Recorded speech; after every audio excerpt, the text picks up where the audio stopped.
പരലോക ജീവിതത്തിന്റെ പ്രാരംഭഘട്ടം ഓരോ മനുഷ്യർക്കും നേരിടേണ്ട ഏറ്റവും പേടിപ്പെടുത്തുന്ന അവസ്ഥകളുണ്ട് എന്ന് നാം മനസ്സിലാക്കിയ സന്ദർഭങ്ങൾ ഖബറിലെ ജീവിതം മുതലാണ് ഇന്നത്തെ നമ്മുടെ സംസാരം ആരംഭിക്കുന്നത്.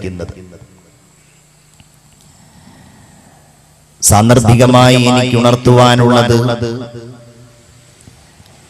നമ്മുടെയൊക്കെ ഹൃദയ വിചാരങ്ങളിൽ മരണവും അതിനുശേഷമുള്ള ചിന്തകളും നിറഞ്ഞാൽ മാത്രമേ അല്ലാഹു ഇഷ്ടപ്പെടുന്ന കാര്യങ്ങൾ കൂടുതലായി ചെയ്യുവാൻ നമുക്ക് പ്രേരണയുണ്ടാകൂ.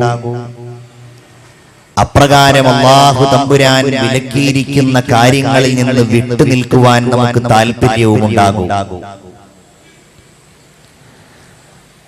നമുക്ക് വേണ്ടപ്പെട്ടവരൊക്കെ മരിക്കുകയും അതിനുശേഷമുള്ള ജീവിതം പുൽകുകയും ചെയ്യുമ്പോഴും നാം കരുതുന്നത് എന്നെ അടുത്തൊന്നും ഈ സാഹചര്യം ബാധിക്കുകയില്ല എന്ന വിചാരമാണ്. എനിക്കിനിയും കാലമുണ്ട് എന്ന് നാം തെറ്റിദ്ധരിക്കുന്നു.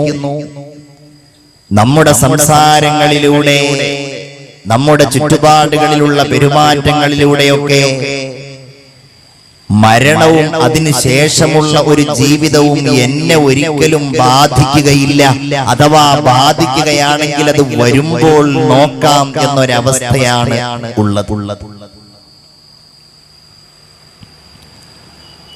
നമ്മുടെ ഹൃദയത്തിൽ നിന്ന് ചോർന്നു പോകുന്ന അത്തരം ചിന്തകളെ ഒന്നുകൂടി ശക്തമായി ഉറപ്പിക്കുവാൻ കൂടിയാണ് ഈ സദസ്സ്. നമ്മൾ ഏറ്റവും കൂടുതൽ പ്രാധാന്യം നൽകുന്ന, നമ്മുടെ വിചാരങ്ങളിലെ ഏറ്റവും വലിയ വിഷയമായ നമ്മുടെ ഈ ശരീരം ഒന്നുമല്ല. അല്ലാഹുവിന്റെ തീരുമാനപ്രകാരം ആ ശരീരത്തിൽ നിന്നതിന്റെ ജീവൻ പോയിപ്പോയാൽ പിന്നെ അത് കേവലം എല്ലുകളുടെയും മാംസത്തിന്റെയും കൂമ്പാരം മാത്രമായിരിക്കും എന്ന ചിന്ത ശക്തമായി സന്നിവേശിപ്പിക്കപ്പെടുന്ന ഒരു സംസാരമാണ്. പറയുന്ന എന്റെയും നിങ്ങളുടെയും ഹൃദയ വിചാരങ്ങളിൽ ഏറ്റവും ശക്തമായി ഓർക്കപ്പെടുന്ന ഒന്നായിട്ട് ഈ ചിന്ത മാറിയാൽ അത് തന്നെയാണ് നമ്മുടെ ഈ സംസാരത്തിന്റെ ഏറ്റവും വലിയ വിജയം എന്ന് പറയുന്നത്. നമുക്കിന്നതും മടിയാണ്. നമ്മൾ നാലാളുകൾ സംസാരിക്കുന്നിടത്ത് ആരെങ്കിലും മരണത്തെ കുറിച്ച് പറഞ്ഞാൽ ഇത്തരം ഒരു അരസികൻ കാര്യമല്ലാതെ മറ്റൊന്നും നിനക്ക് പറയാനില്ലേ എന്ന് ചോദിച്ച് നാം ആ വ്യക്തിയെ ഭത്സിക്കാറുണ്ട്. നമ്മുടെ ഒരു സ്വഭാവം അതാണ്. നമ്മുടെ അടുത്ത ബന്ധുക്കളോ ആരെങ്കിലുമോ മരിച്ചു കഴിഞ്ഞാൽ പെട്ടെന്നൊരു വിചാരം നമ്മുടെ ഹൃദയത്തിൽ ഉണ്ടാകുമെങ്കിലും ക്രമേണ നമ്മുടെ ഓരോരുത്തരുടെയും മനസ്സുകളിൽ നിന്നതില്ലാതെയായി പോകുന്ന കാര്യമാണ് നമുക്കെല്ലാവർക്കും അനുഭവിക്കുവാൻ കഴിയാറുള്ളത്. നബിയെ അങ്ങ് പ്രഖ്യാപിക്കണം, ഇന്നൽ മൗതല്ലദീ തഫിറൂന മിൻ, നിങ്ങൾ മരുന്നുകൾ കഴിച്ച് തടയിടുന്ന മരണം, സുഭദ്രമായ വീടുകളും കൊട്ടാര സദൃശ്യമായ കെട്ടിടങ്ങളും ഉണ്ടാക്കി നിങ്ങൾ രക്ഷപ്പെടുമെന്ന് കരുതുന്ന മരണം, നിങ്ങൾ പരിശീലനങ്ങൾ നടത്തി, കായികാഭ്യാസങ്ങൾ നടത്തി, ആരോഗ്യദൃഢഗാത്രമായ നിങ്ങളുടെ മേനിയെ ഒരിക്കലും ഒന്നും ഈ അടുത്തൊന്നും ബാധിക്കുകയില്ല എന്ന് കരുതുന്ന മരണം,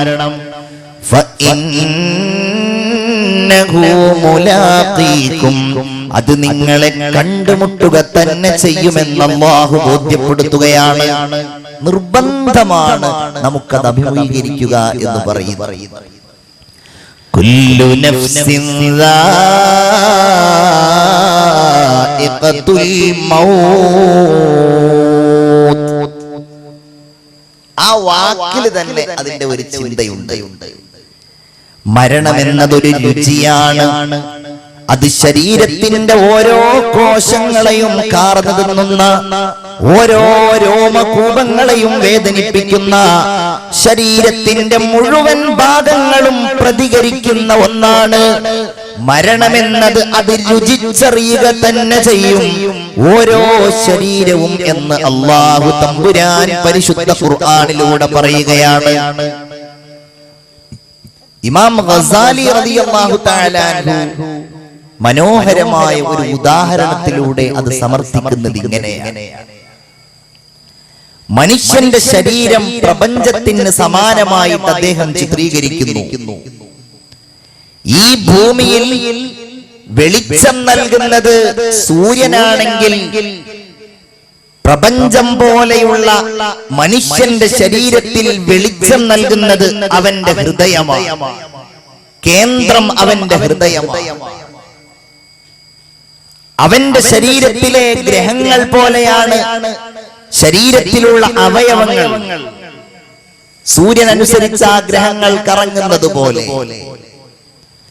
അവന്റെ ശരീരത്തിലെ സൂര്യനും ചന്ദ്രനും നക്ഷത്രങ്ങളും അതുപോലെ സമുദ്രവുമെല്ലാം ശരീരത്തിൽ തന്നെയുണ്ട്. കണ്ണ്, രോമങ്ങൾ, തല, മുടി, കൈകാലുകൾ, വിരലുകൾ എല്ലാം. അദ്ദേഹം പറയുന്നു, ലോകാവസാനത്തിന്റെ ഘട്ടത്തിൽ ബഹുമാനപ്പെട്ട ഇസ്രാഫീൽ അലൈഹിസ്സലാം സൂർ എന്ന കാഹളത്തിൽ ഊതിയാൽ ഭൂമി തരിപ്പണമാകുന്നത് പോലെ, സൂര്യൻ കെട്ടതിന്റെ വെളിച്ചം മങ്ങി അത് താഴേക്ക് നിപതിക്കുന്നത് പോലെ, സമുദ്രമെല്ലാം ആർത്തലച്ചു വന്ന് ആ സമുദ്രമൊക്കെ പൊട്ടി ആകെ ഭൂമിയിലാകെ ഛിന്ന ഭിന്നമാകുന്നത് പോലെ മനുഷ്യന്റെ ശരീരത്തിന് മരണം വരുമ്പോ അങ്ങനെയാണ്. അവന്റെ ഹൃദയം നിലച്ചു പോകുന്നു. ഗ്രഹങ്ങൾക്ക് സമാനമായ അവന്റെ അവയവങ്ങളുടെ മുഴുവൻ പ്രവർത്തനങ്ങളും നിലയ്ക്കുന്നു. അവന്റെ കണ്ണുകളുടെ കാഴ്ചയില്ലാതെയാകുന്നു. ഇപ്പോൾ നമുക്ക് എന്തെല്ലാം ചെയ്യാൻ കഴിയും ഓർത്തു നോക്കൂ. നിങ്ങൾക്കിരിക്കാം, നിൽക്കാം, കടക്കാം, ചിരിക്കാം, എന്തെല്ലാം ചെയ്യാം. ഒരൊറ്റ നിമിഷം മതി എന്റെ സഹോദര. ഓർത്തു നോക്കൂ, ആ നിമിഷത്തിന്റെ രക്ഷയെക്കുറിച്ചൊന്ന് ഓർത്തു നോക്കൂ നിങ്ങൾ. ആ സമയത്തുള്ള രക്ഷയാണ് നമുക്ക് അനിവാര്യമായിട്ടുള്ളത്. അത് കഴിഞ്ഞാൽ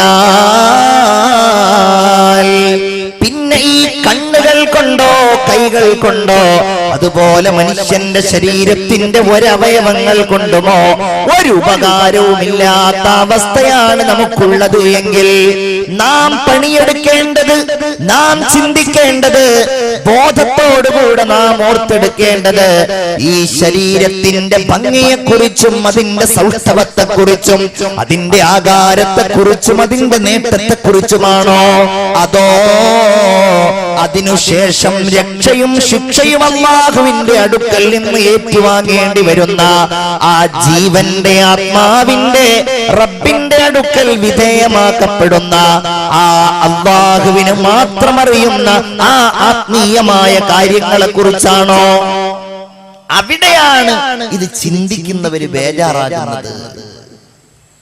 അല്ലാഹുവേ, ഖബർ വരാനുണ്ടല്ലോ, അല്ലാഹുവേ, മഹ്ശർ വരാനുണ്ടല്ലോ. ഹദീസിൽ കാണാം,